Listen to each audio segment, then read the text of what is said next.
Guys, mayroon akong good news. So, namunga na yung ating okra. Ayan. Oh. Ayun. Marami na siyang bunga na binibigay.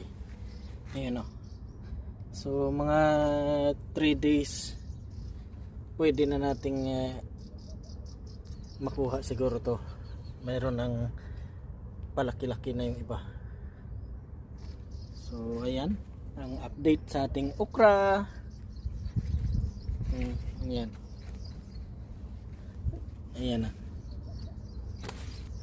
May mga bulaklak at mayroon ng mga bunga. So happy! Mga 2 to 3 days pwede na nating pangsahog sa sinigang yan.